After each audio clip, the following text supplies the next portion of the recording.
Hi guys, welcome to round 2 of the IHL Championship. On the motion of in the event a nation could afford to send drones in replacement of ground troops to deal with conflicts, just how to make troop deployment of war crimes.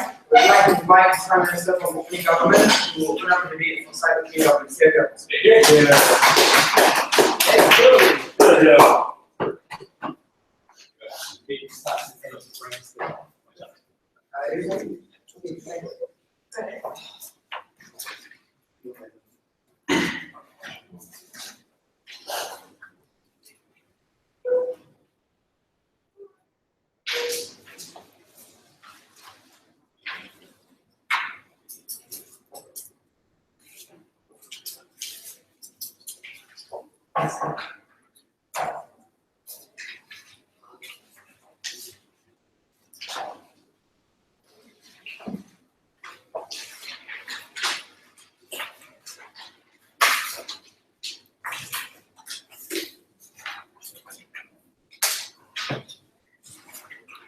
So firstly, Mr. Speaker, let's address the elephant in the room.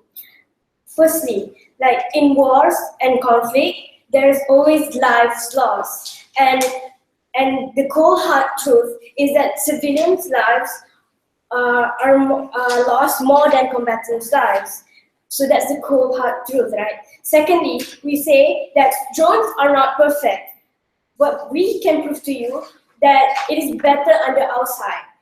Okay, so let's clarify a few things, right?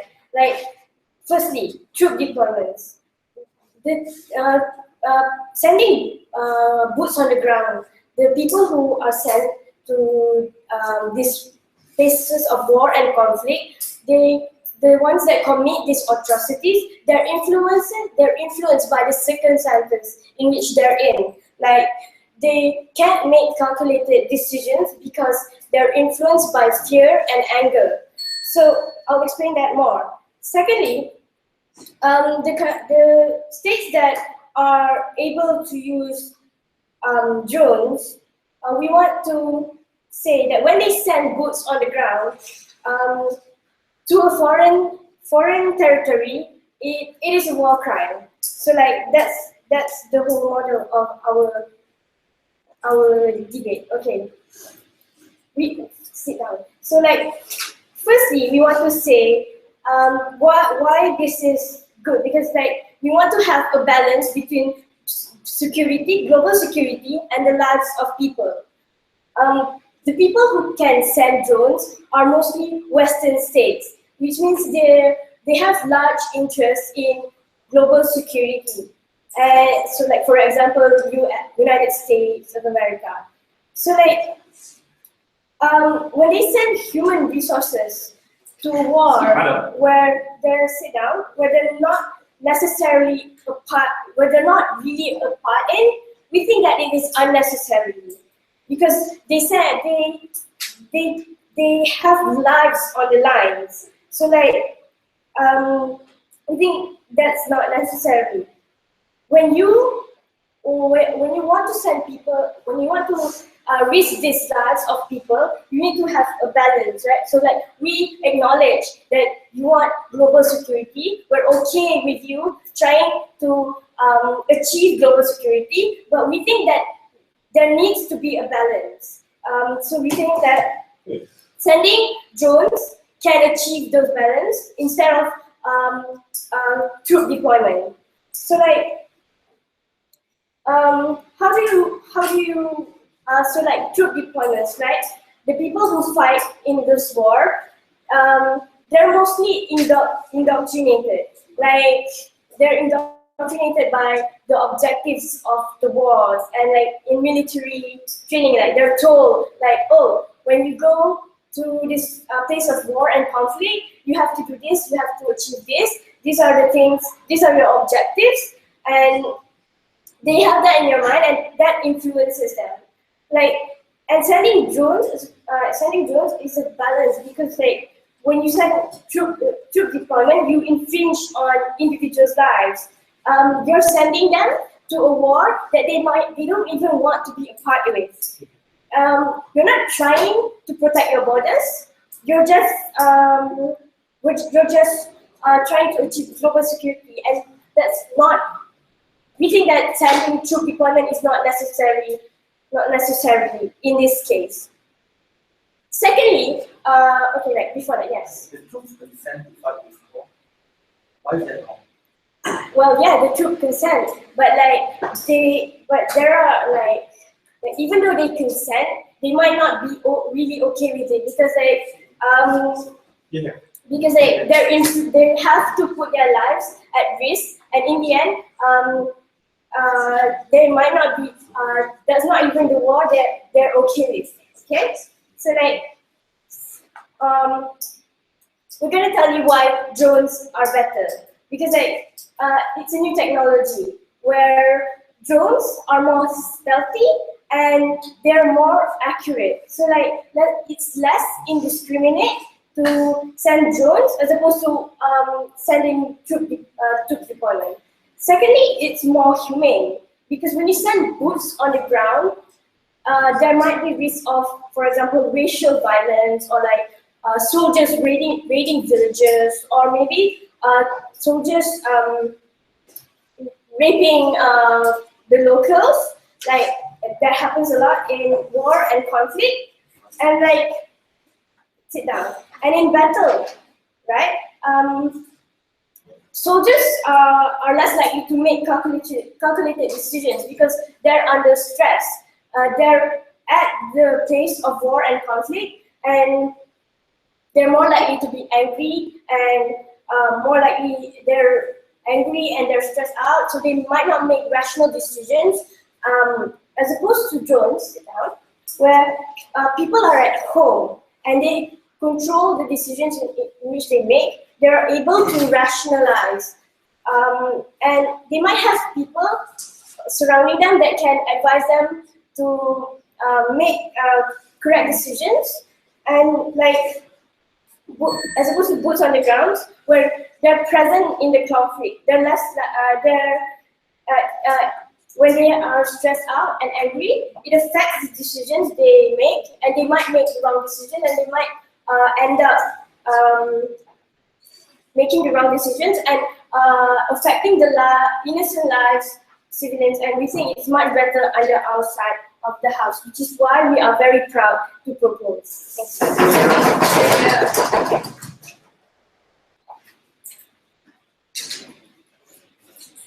Thank you, Prime Minister, for speaking. Now I'd like to invite the Senior Opposition to open opposition for a continued debate.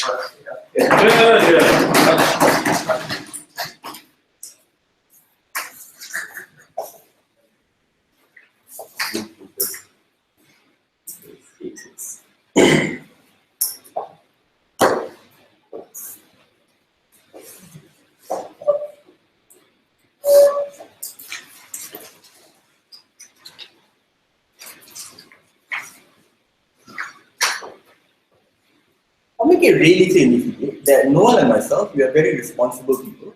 We believe that if you want to fight wars, you should fight wars like humans.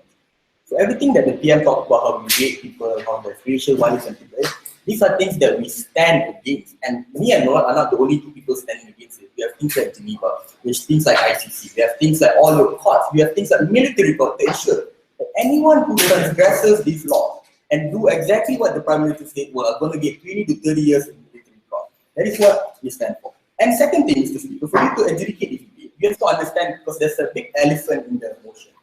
It's state war crime. The Prime Minister needs to tell us and define to us what are war crimes. All of this will be in my detail. Firstly, I have two forms of rebuttal.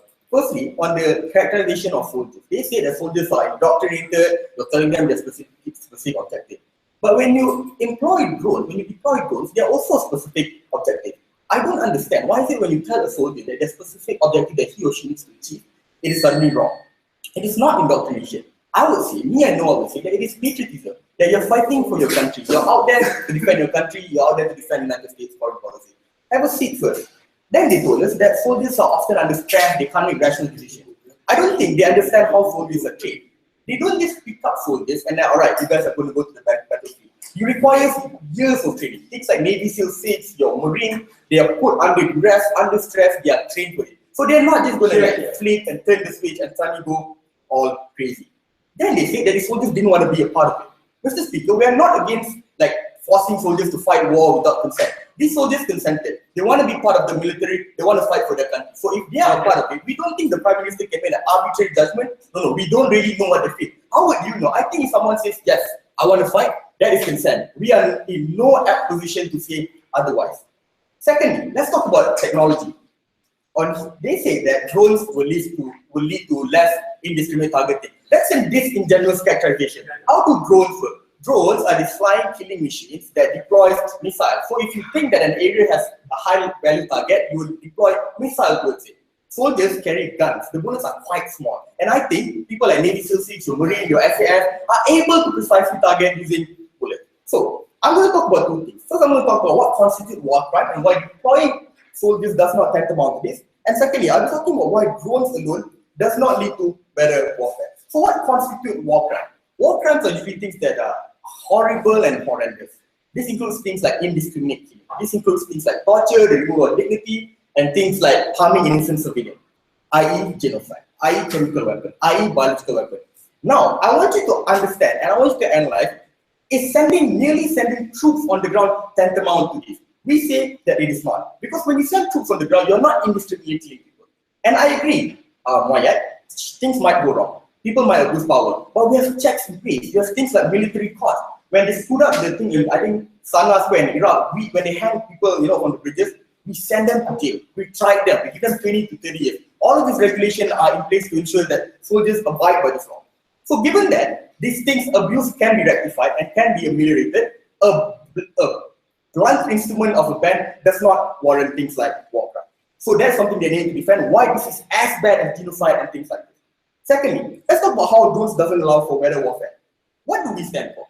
We say it should be an option. Because when it comes to military operation, you take into consideration when are drones necessarily applicable. It is illogical to think that in all scenarios of warfare, drones are the way to go. That doesn't happen. So I got three levels to it. Firstly, it is more collateral. The area of effect when it comes to drones are significantly bigger because you're using missiles and things like this.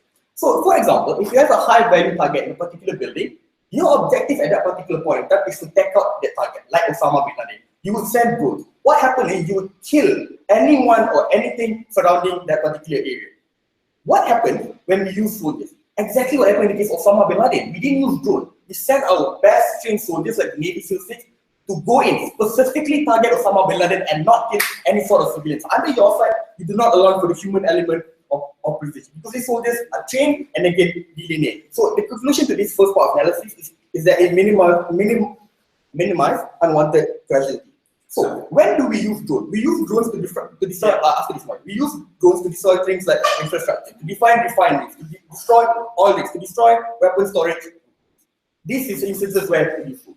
I want to talk about my second level of analysis, how drones are used to complement troops. For that, yes, if military boots on the ground can also fulfill things like surveillance purposes and ensuring stability, can't drones also be there without the entire shooting and killing people?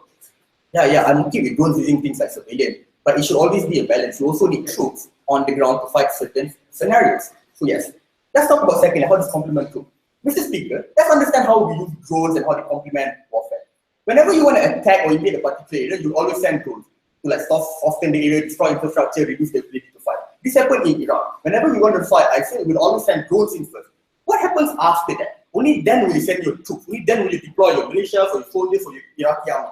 Why is that better? Because after you have drawn that particular area, only then you will send in troops. Why? Because they know the area better. They know the terrain better. They know where to look for. They know how to move. Drones do not know this. You're out there from a freaking satellite. You don't know the terrains. You don't know stuff like that. So what happened? You will do things that are least risky. For example, if you think that a particular target is the area, you will just send a missile into it. Soldiers do not ensure this. Last piece of analysis, quite important. How troops provide first contact with people on the ground. War cannot be won by machines. Whenever you fight a war, the first thing that you need to do is to win the hearts and minds of the people on the ground. Machines does not do that. Machines do not interact. Troops do. How do you do this? Troops will often try to win the hearts and minds of people. When you have troops going to Iraq, doing things like social responsibility, building houses, fixing their mosques, sending in water, supplies and all these things, you get close to the people. You form an interaction with them. Why is that so? Because once you have that initial interaction with them, they trust in you, they believe in you, they feel that you're your liberators. What happens then? You have things like intel, you have things like inside information, you know who the high value target is, and it's easier for you to detect where these individuals are. So yes, once you have these people on the ground, you have the support, only then it can happen. But if you have drones, where all they see are not soldiers and able-bodied, all they see are machines, destroying buildings, destroying people, they don't understand what. Put yourself in the every shoe of a Pakistani living in Islamabad, and all you see are drones shooting things around. And you have no one to talk to, there's no soldiers telling you, look, we're here to save you, we're here to provide things. All these things does not exist. What has OO brought to you thus far? We have told you that this cannot constitute a war crime, and we're giving you 3 levels of analysis, while drones alone does not ensure better warfare. For those reasons, I'm very happy to stand in opposition.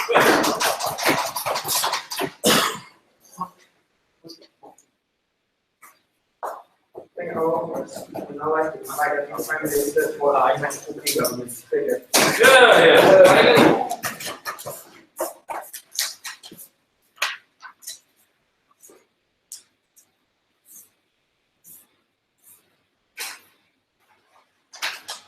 I think Raj was rather disingenuous in how he wanted to characterize this debate, right? Because if you listen to Raj's speech, every time he mentioned drones, it was always, followed by things like missiles or killing or destroying. But every time he said boots on the ground, it was always things like carrying water or helping or interaction, but not really analyzing the fact that it's not mutually exclusive, that drones can also help out in these instances, and then the fact that boots on the ground can also result in severe harm, like Iman said, Ms.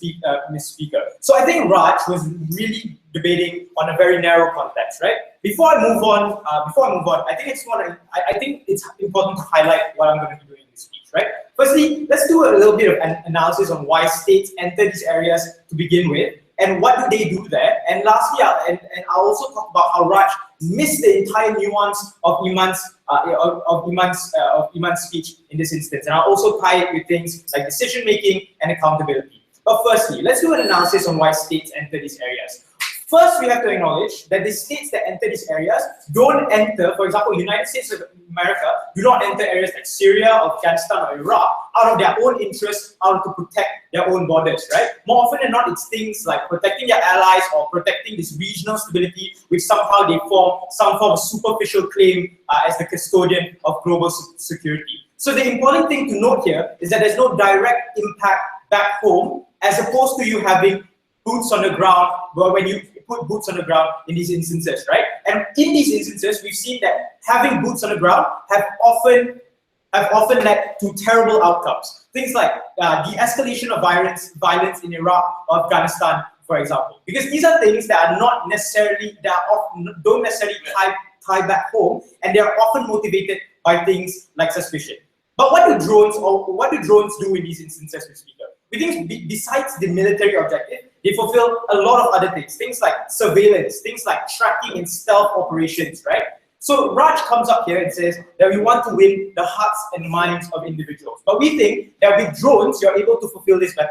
How? Because when you put boots on the ground, initially what you're going to have is a white man holding a gun. And that is the visceral image of it stuck in the individuals in Afghanistan or in Iraq, right? So it's easier for you to immediately antagonize these individuals by grouping them together that the white guy is killing my brethren, ladies and gentlemen, as opposed to a machine who could be there to protect you, could be there to surveil you, could be there to warn you to get out of these areas because you're harboring terrorists there, Mr. Speaker. We think in these instances, it's harder for you to identify that the oppressor is a white guy rather than just some automated machine that's just trying to help out, ladies and gentlemen. So we think in this instance, Raj also forgot about the propensity of harm that boots on the ground have as opposed to drones. When you're a cold, heartless machine and you're guided by someone who's like 80,000 miles away, Mr. Speaker, it's hard for you to be influenced by the circumstances around you. Things like fear, things like anger, things like lust, Mr. Speaker. So the propensity of harm on their side,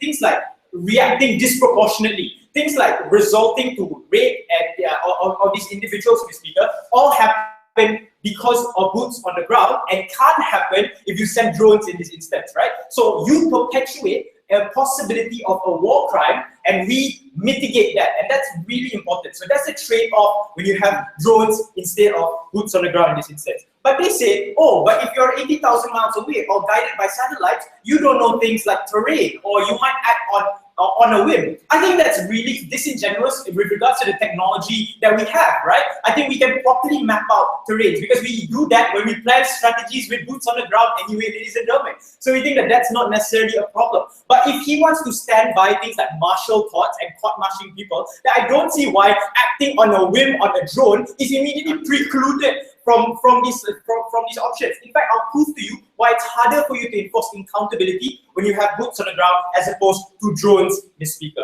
But firstly, let's talk about the soldiers you sent to these individuals, because this was completely missed out by Raj, right? The same logic why you ban things like military conscription is because these are individuals who are recruited into the army because they feel like they want to fight for their country. Acknowledging the characterization with regards to the countries that go into these wars, they're not fighting for their country. They're fighting for some form of superficial custodianship over global security. And in this instance, right, they're indoctrinated to believe that Arabs are the enemy, that your country somehow has a supremacy or has the ability to take care of the stability of these individuals, right? They're sent 50,000 miles away to fight a war that they have no inherent interest in, that won't affect how they live back home, Mr. Speaker. This is a war crime, right? Raj's non-response was to say, oh, what's wrong with programming a machine? But it's different when you program a machine and you program a human being, Mr. Speaker. Because on one hand, you're programming something that can instantly be reprogrammed, but on the other hand,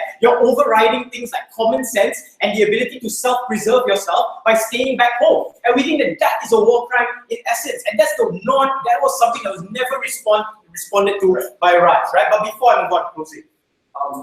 So putting aside selectively the characterizations of human emotion, give me some less. Drones are so perfect. Why didn't the latest CIA report say that more than 85% of all drones try to kill civilians and military targets? So okay, but you see, we can always, but that's a military drone thing, right? So like for one thing, the usages are not mutually exclusive, right? So if this were the case and you immediately take out soldiers on the ground, you're able to make the use of drones more efficient, like guide individuals out of these areas before striking them. We think that these are problems that can be fixed anyway, right? Because you can't prove on your side that immediately boots on the ground will immediately lead to less civilians dying in this instance, right?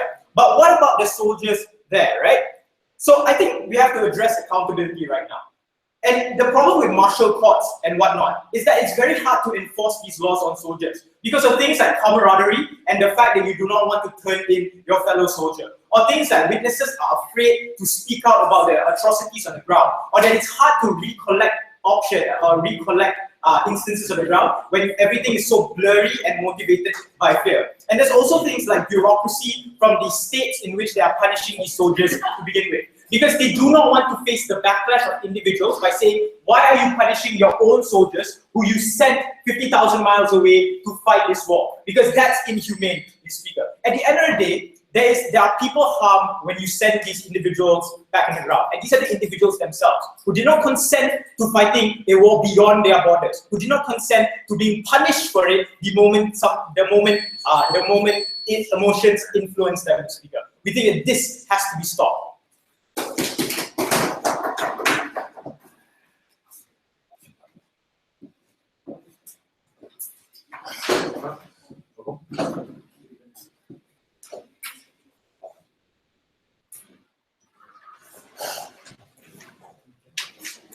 Thank you, Deputy Leader of the Parliament. So my speech would now like to invite the Deputy Leader of Opposition who take up to end this enough to debate for us here.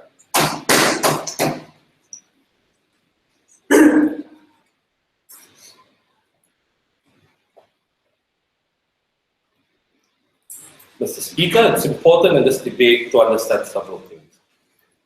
In order to evaluate, in order to properly have a conversation on this debate, government has to prove certain things. Government has to prove to what extent does troop deployments constitute a war crime. And this is going to be a conversation on the rant that was Moyet's speech. Thank God he retired. But more importantly, is the consideration of the application of drones in status quo with regards to the overarching rule of law under IHL, under the Geneva Convention. Because side government wants to argue to you, drones are easy, drones are simple.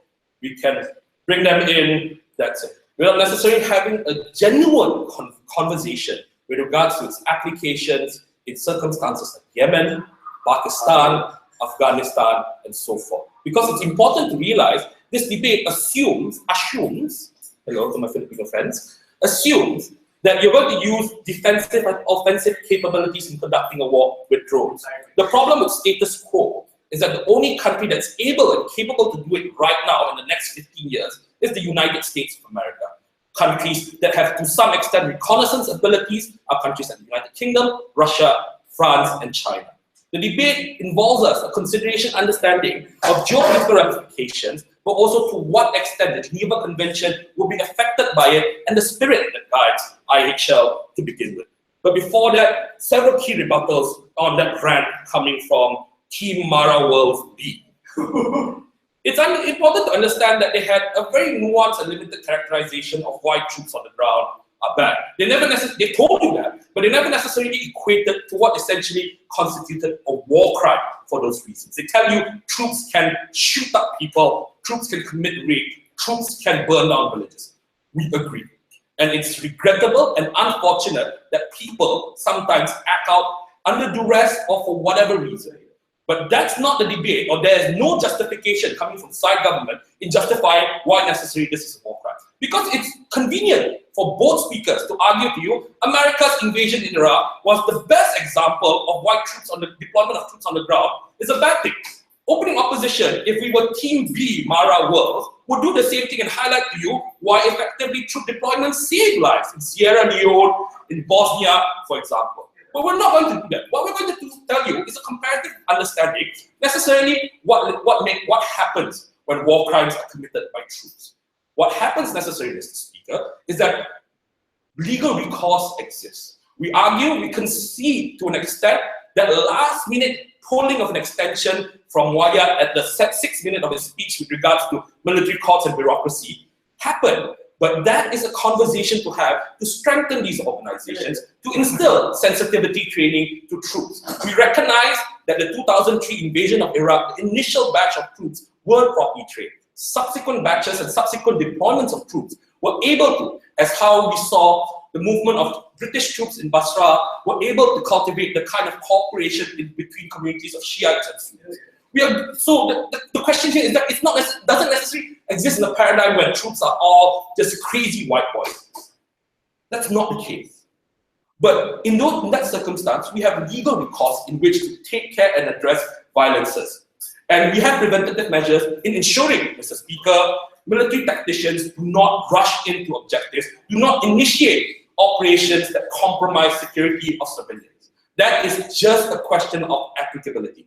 But more importantly, it's a conversation on to what extent are drones culpable to war crimes. Because, Mr. Speaker, as enunciated by closing opposition, with regards to drones being used by the CIA, we have never seen necessarily a significant motivation, and this is in the United States' perspective, of committing individuals who created collateral damage by the use of drones to war crimes. Because there's a significant ambiguous chain of command with regards to who authorizes the use of drones, who creates the intelligence, who gives the authorization location, and eventually who fires that missile. We think the ambiguous layers in which the military doctrine in the United States with the usage of drones by the United States Air Force does not correspond to the idea of where ICRC or IHL or the Geneva Convention is. Even if it is, we believe that to a significant extent, the time delay in which individuals who executed are on a different plane altogether or different landmass altogether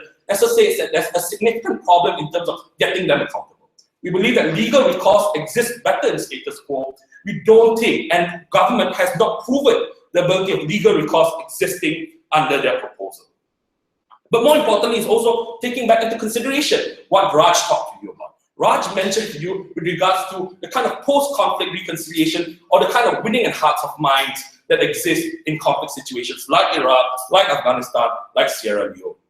We argue to you, their paradigm does not provide this because the only thing you see are heartless cold-killing machines that drop missiles that level entire building blocks around. To what extent do you then justify winning hearts and minds and assuring people? Because the sentiment on the ground when you create, Mr. Speaker, collateral damage is that these things are just God terminators that kill everyone.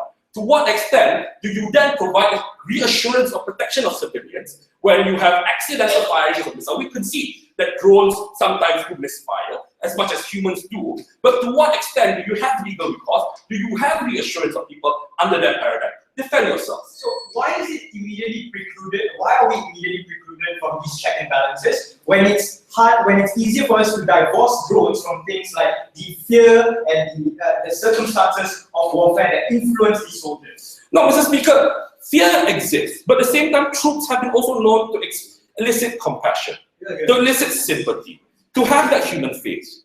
We've seen where troops are properly trained, as in the deployment of United Nations peacekeepers in conflict zones, are able to provide that, are able to provide compassion, are able to provide understanding and reconciliation. Their policy doesn't. But more importantly, Mr. Speaker, is this conversation in regards to the future of IHL. Hold on, I have this in my paper. Article 36 of the Geneva Protocol states with regards to the use of new technologies such as drones, laser weapons, need to have a consideration on when we apply this. This ties back to opening opposition's consideration that we are okay with the use of drones in complementing conventional warfare, but not necessarily with regards to absolute use of this.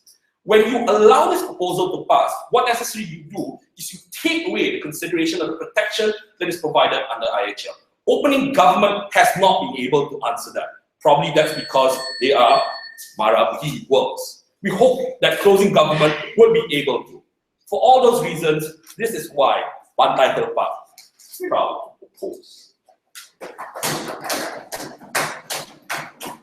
think that if the coalition would now like to invite a number of government, extended cases like not the government. Should I send a room? How can I be retired? Inconsistency. This is why you love me.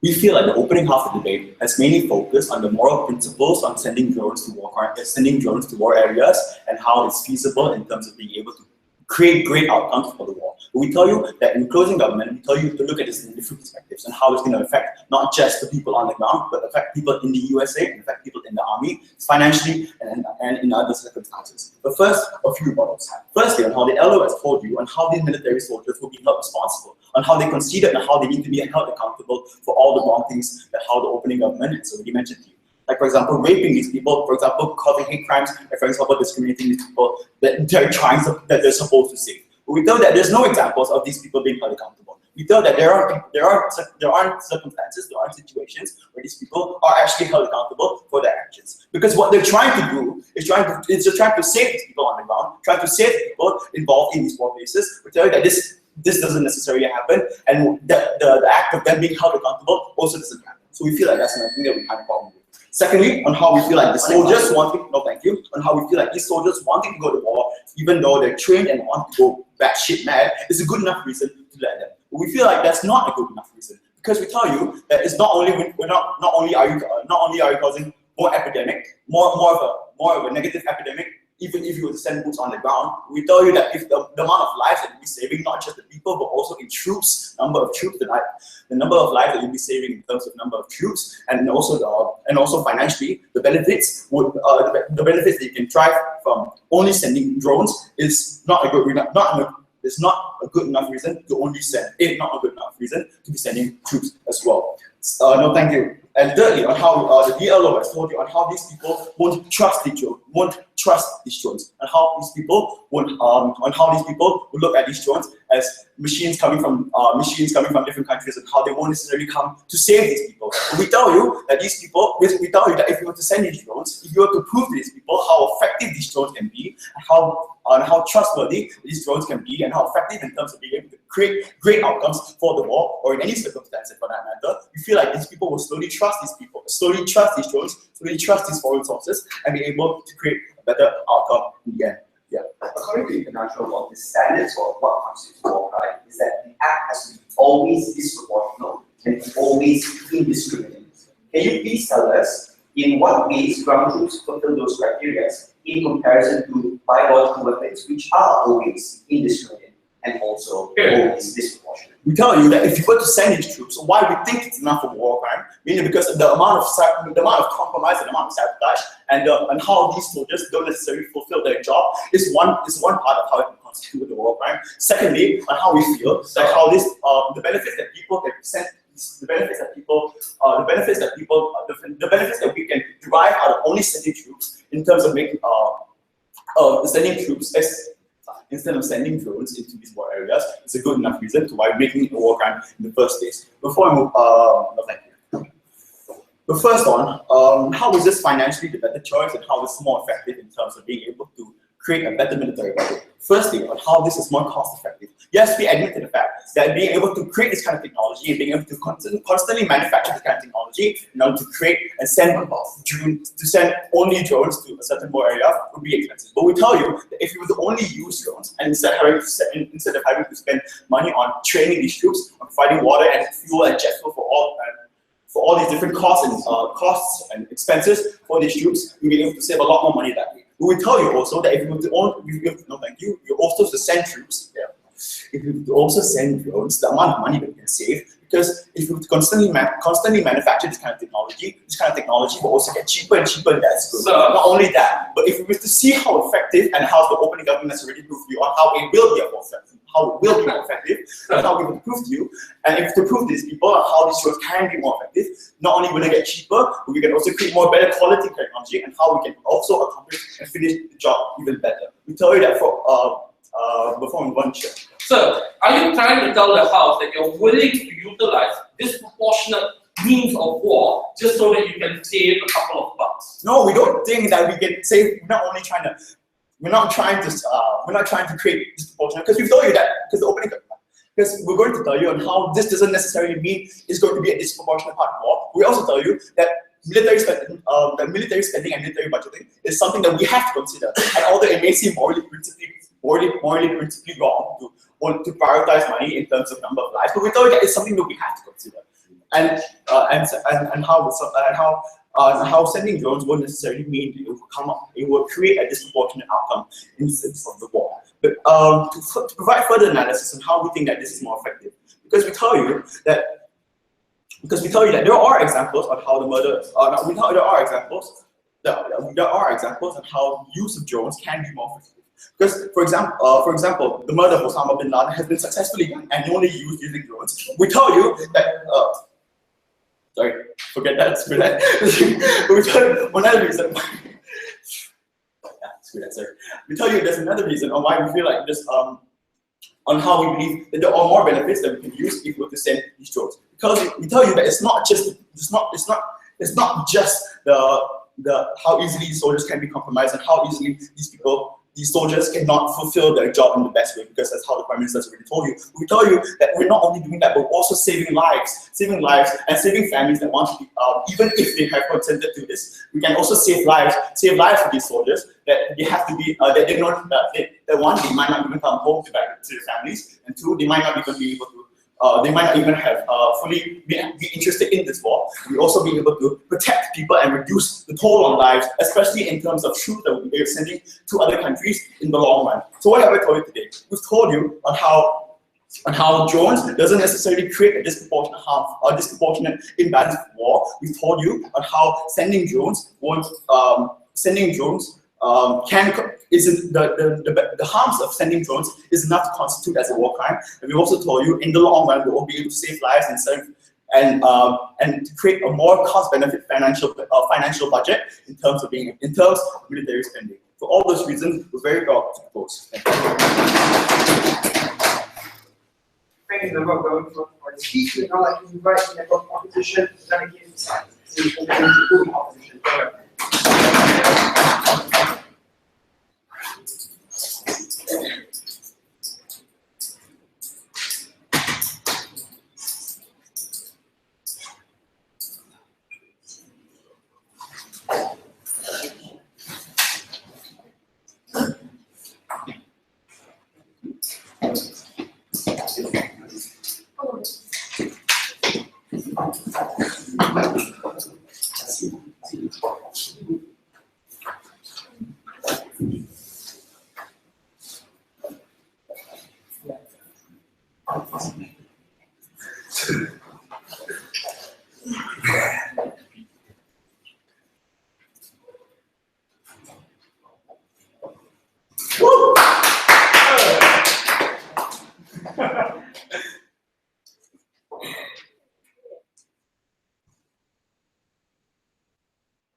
If you look at war in this day, it's usually based, war crimes specifically, it's more on torture, biological warfare. So what Thai government has failed to tell us is that really why is it that specifically they say that sending in ground troops are equivalent to particularly war crimes, right? So okay, let's engage with a bit with OG in the beginning, right? Now the thing about OG is that there's a lot of assumption, they're assuming that drones are these perfect things, that we're going to be sending in like Autobots that are going to be protecting these people and telling them that, oh, this is the way for us to go, right?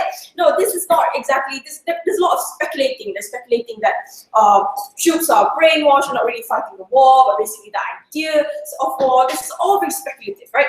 And the thing about like drones itself is that there's like a lot of limited visual data, lack of information. Even if you send like, even if particularly if you kill like a particular target, right, you don't exactly get to confirm whether you kill that particular target. All you know is that a bunch of people are dead, right? And the thing about like also the risk of like flying in enemy airspace, right? This results in a lot of collateral damage, right? For example, I mean, like example, US flying in drones over Syrian airspace, like will Bashar be like okay with this? Of course not. There's going to be a lot of retaliation. Therefore, there's going to be even more damage, right? And CG even assumes that sometimes, like particularly like states. Okay, let's go into CG, right? CG assumes that states don't require these troops, so that they're assuming that there's no need for these ground troops. People don't really ask for troops anymore. All they want is drones, like because drones are great, right? Autobots, right? And assuming that there's a lot of racism, that we're fighting against Arabs and stuff like that. So that's why they want to remove this particular human sense in a war, right? Which is all very assuming, right? And the more like they also say that the more that we use drones, it's going to be like convincing people that we're like a strong nation, that we're winning this war. Drones are great. Now this is assuming that people, like when you use drones, people are going to be supporting like the usage of drones itself instead of seeing just how harmful it is, seeing that how this will even result in even more collateral damage. There is something that you can't even talk about controlling, right? And it's assuming, and they've even assumed that particularly like cost is also like one of the like main objectives here, which is unparticularly true. And they even talk about how like how troops can be like fearful and but even fear itself is very subjective, right? And like whether the conditions of whether troops are fearful itself is already depending on like their training, whether they have backup, how good the particular enemy is. You know, all these things are very subjective, and all they've been doing is they've been speculating a lot, right? Okay, so the thing is that OO provided. Let me just distinguish ourselves here from OO, right? So OO provided analysis on the lack of accountability of drone use and some convenient usage of ground troops. But we on closing will be providing functions of ground troops that are inexplicably necessary and also exclusive in ensuring that less lives are lost and that the war effort is not harmed. Okay, first and foremost, let's talk about, all right, I'll take you away. Yeah, you acknowledge that fear is subjective and you can still be influenced in that sense, right? So when you're able to take that element out of warfare, isn't it more humane to in order to ensure that danger doesn't exist anymore? You are putting your trust in these particular Autobots that we're talking about, right? Which is not exactly true. I mean, how can you be sure that these robots have even much more sentiments or like particularly even more humane incentives than a particular human itself? So Okay, moving on. Fortifying and strengthening control over territory. You know, this is very important, right? Because the thing about drones is that they can redeploy and be at the ready to surveil or guard a particular area, right? Especially in like times of conflict where people, armies are weakened, you know, it gets really crappy, right? And when you ask for like outside help, sometimes you don't really, you need, sometimes you need help to fortify positions. Now the thing about drones is that you're not just going to be constantly sending them in, right, all the time. If someone says there's trouble, you just go in and send like shitloads of like drones, right? Now the thing is about drones that it is the inability to have continuous presence instead of like us sending in ground troops, which is even more consistent, making sure that they have a presence, making sure that this is particularly known, and it is very hard. And you deploy according to circumstances. I mean, we're not just. I mean, obviously, government is not just going to be sending in any time. I mean, they're going to be broke as hell if they keep doing that, right? So. I mean, plus CG is already talking about cost, right? So you guys are very into it. And protection. And another side of what we are opposition believe is that you guys have been talking a lot about attacking, right? So, okay, fine, let's go a bit humane here. So we're going to be talking about like how using ground troops, we can also use them for protecting, right? So protecting of what particularly? So like fleeing civilians, we can help people better than the Autobots and what at once, right? And we can be establishing routes, for example, like helping guard caravans, guard guns, guard food, water. Now these are things that drones can't do, right? I mean, drones go out and kill people. They don't direct people. They don't guard your particular the needs of the civilians itself. So we're being very humane. We're being very considerate of people on the ground, ensuring that even though in war, like humans can also be used for like goodness, for example, you know, to help civilians instead of just shooting each other randomly, right? So, so what I'm going to say here is that war is very nuanced, right? And in circumstances, you do what we on-site opposition believe is that by just completely disregarding this as particularly war crimes is very harmful because there are circumstances where you need them. And we've already, on closing, we've already told you how we need this to fortify and strengthen control over territory. And we also have even provided the option that troops can even be used for good purposes, for protecting, instead of just merely attacking. Because we believe that war is horrible and we want this to end as soon as possible, to end it as swiftly, and to make sure that people are safe, people are happy, right? So at the end of the day, we on closing believe that that war is just complete shit, and we believe, and if you believe in that, and you believe in that that we are even more humane than a particular government here who just wants to, you know, just send in drones anytime, right? So why don't you go with Clyde closing opposition? The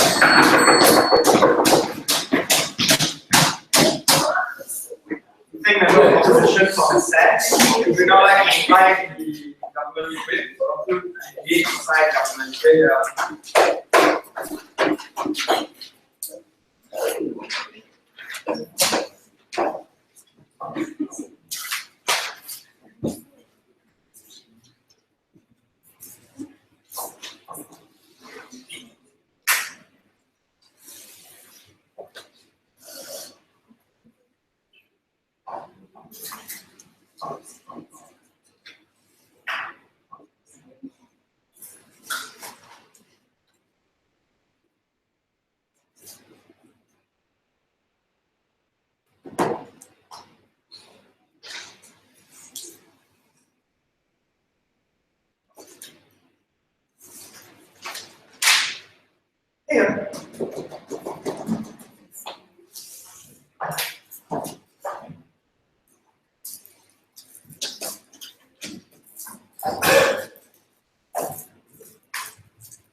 In the 1970s, General Medina of the US forces was put on trial because of the My Lai massacre in Vietnam.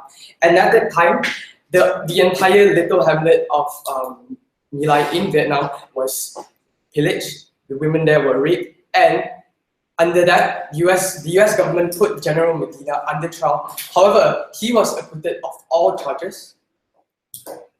Instead, he was put under command responsibility. Now, how does this correspond with our stance on this case? Now, we argue that, yes, we agree that our stance is that humans are imperfect. And yes, there are many things that we can't control. But before I get into that, a few rebuttals to whatever, to the stance of the opposition. Now, the opposition has, again and again, they have reiterated drones as violent and senseless machines that are flying Arnold Schwarzenegger around, that they fly around just to kill civilians, just to stoke fear in the civilians. However, we do not agree with that to a certain extent, because drones are much more than just heartless killing machines. First of all, let's consider this. There is actually someone that controls these drones behind. They are not merely machines who have their own artificial intelligence to assess the current situation in wars. However, there is actually someone behind those machines that are controlling these drones, and the government has a specific policy that allows these people that control these drones to specifically profile targets and to make sure that their targets and their objectives are met and will not jeopardize the civilian population before that. In a situation where there's a high value target that is interpreted in surveillance, how would a drone in the sky take out the target, and how will Navy SEAL 6 operatives take out the target?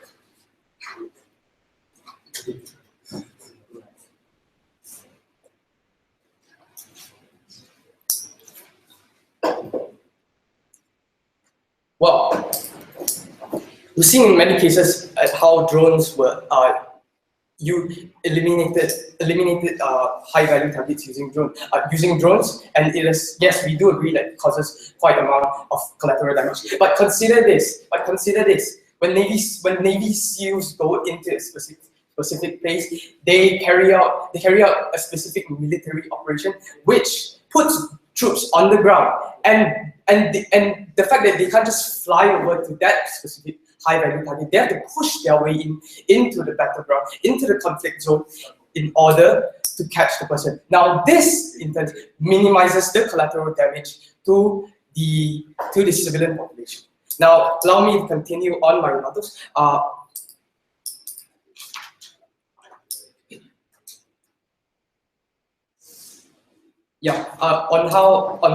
On how they depicted drones as unsentimental machines that are just out there to destroy.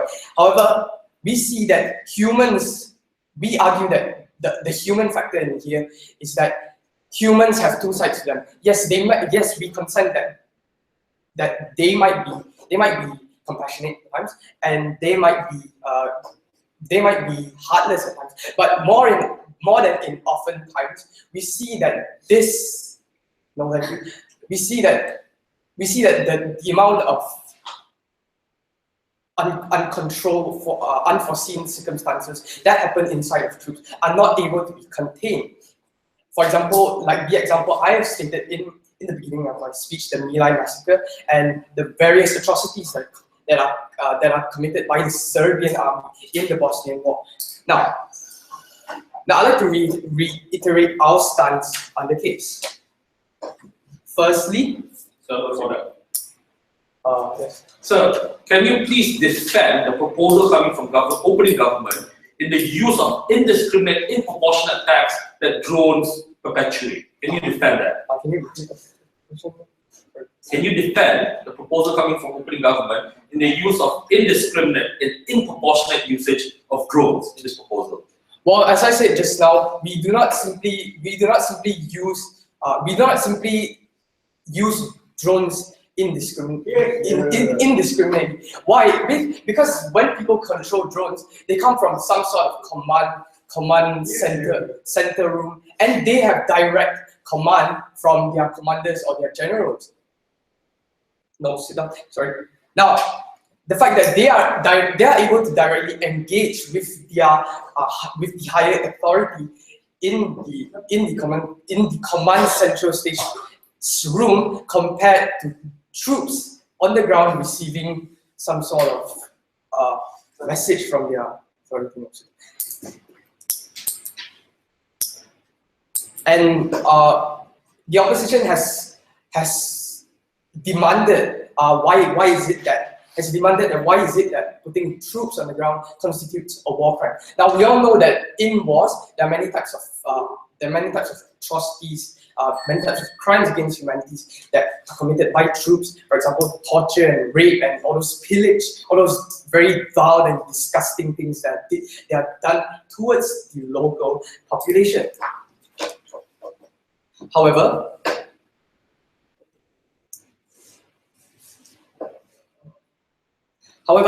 by putting troops on the ground, you know that to a certain extent you cannot control these troops at all times. And the fact that these generals and these higher authorities are consented and know that these kind of troops are in many cases uncontrollable and put them in such situations is in itself a war crime, because you allow them to do war crimes that in many cases you cannot control. In the advent of new technologies such as drones, you are able to eliminate that risk.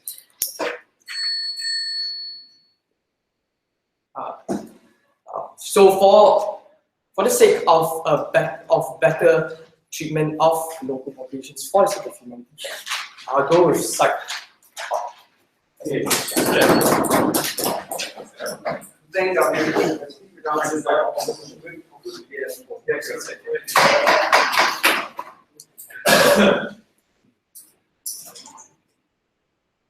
It's been a strange debate, Mr. Speaker.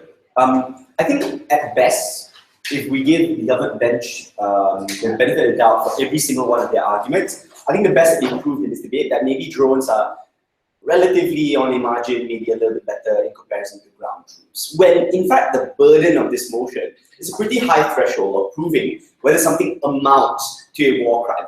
And we gave them the standard of what amounts to a war crime pretty early on in opening government, which is something is a war crime when it is always indiscriminate and always disproportionate. Because there are no circumstances where biological weapons are not disproportionate and not indiscriminate, ladies and gentlemen. But at best, in the opening government and slightly more in this closing government, ground troops be sometimes bad, depending on how you feel that day, whether or not you fear a little bit more that day, whether or not your government runs a mass brainwashing activity in terms of making you super patriotic and super martyr, whether or not you hate an Arab, or whether or not we're fighting in an Arab country or not, ladies and gentlemen, or whether or not in that particular circumstance on a Wednesday you feel like shooting up a particular village or not.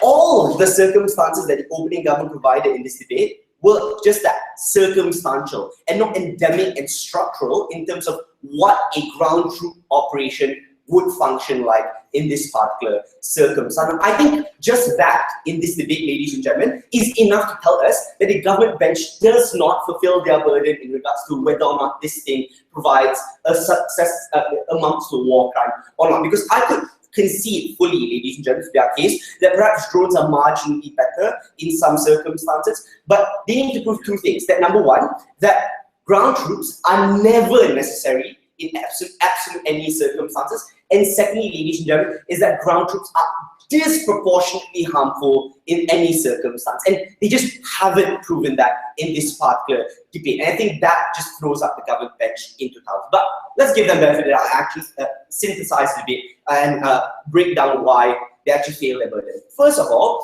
is why is it that they're circumstantial in the opening government? I'm going to tell you actually why, as opposed to the opening government, which kind of like say rhetorically that it's circumstantial. Here's the analysis. Firstly, ladies and gentlemen, is that you're talking about fear and false patriotism and things like that oftentimes relies on the characterization of what kind of country that you're talking about. If you're talking about the United States of America, then course, they value things like the American dream, some kind of martyrdom when it comes to serving your country and things like that. But certainly not any of the other Western countries like Australia, United Kingdom, France, Germany, and that engages in drone strikes as well. So this oftentimes is circumstantial at best. That when it comes to fear, you're relying on things like the personal motivations of individuals, or secondly, the kind of training that you do, or thirdly, what kind of circumstance, how well equipped you are, how strong the enemy is, how well trained they are, how well fortified you are in your particular city in terms of whether or not you fear for your life in that particular circumstance or not, or how well they remember their training, just based on memory. It's just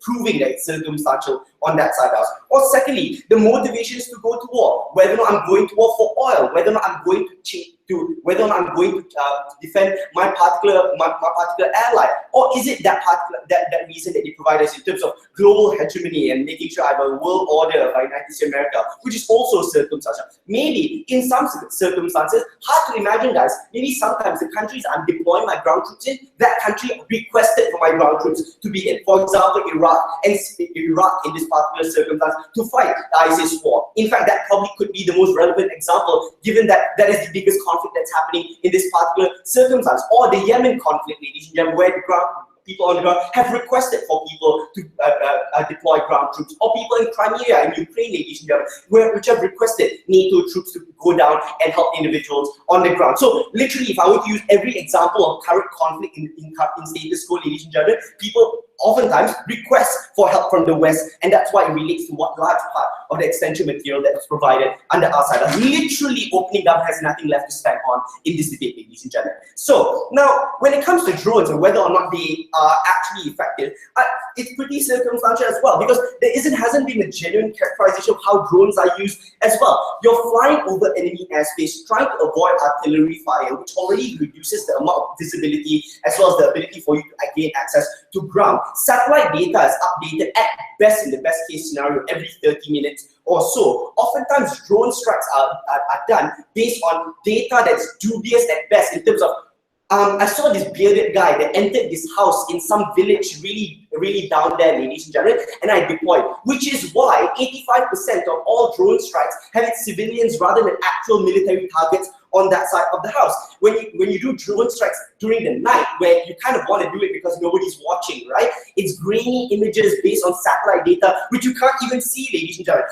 And you don't have the ability to even confirm whether the target is killed most of the time. And you don't even know whether it's civilians or Osama bin Laden most of the time when you committed drone strikes in Pakistan. All of that is to prove, ladies and gentlemen, isn't that drone strikes amount to a humanitarian war crime in this past circumstance, but certainly disproves the point that you can definitively and self-righteously say that drone strikes are apparently the end-all, be-all in warfare in this particular circumstance, ladies and gentlemen. We certainly think they haven't proven their burden there. I'll willingly take up your guidance. Okay, cool. Now, considering that, like, in this debate, everyone's been circumstantial, even opening opposition. Like high-value targets, like sure, right? But drone strike can potentially do that if you're living in a remote enough area and you don't kill enough people around you. Or the politics of ground troops, of like whether or not you win the hearts and minds of people, really depend on whether or not people on the ground are able to capitalize on the politics on the ground. But what doesn't change? Right? The things that don't change are the hard facts of what wars are supposed to be made of. Whether or not you can secure territory, whether you can secure resources and the livelihoods of individuals based on the troops that you provided that Sila talked about in this debate. That the inability for you to have consistent, constant presence in this particular circumstance means that you can't secure territory, you can't secure resources, you can't have the civilian guard that Moyat wanted in terms of guiding people out of the city in order to ensure that you can establish green zones, ladies and gentlemen. That oftentimes states like Iraq rely on larger powers who are going to be the ones that are going to be hamstrung by classifying ground troops as a war crime, ladies and gentlemen. The inability for them to deploy troops, train local forces, reconstruct and train the disrupted Iraqi army after the Iraqi invasion, ladies and gentlemen. In the world of the government bench in this part of the debate, you have left Iraqi government to have a dysfunctional army, the inability to retrain them, the inability to lead them and fortify their forces and territory, and the inability to guard them against the worst forces on earth, ladies and gentlemen. Sometimes ground troops are necessary, and that's all we have to prove in this debate. Thank you.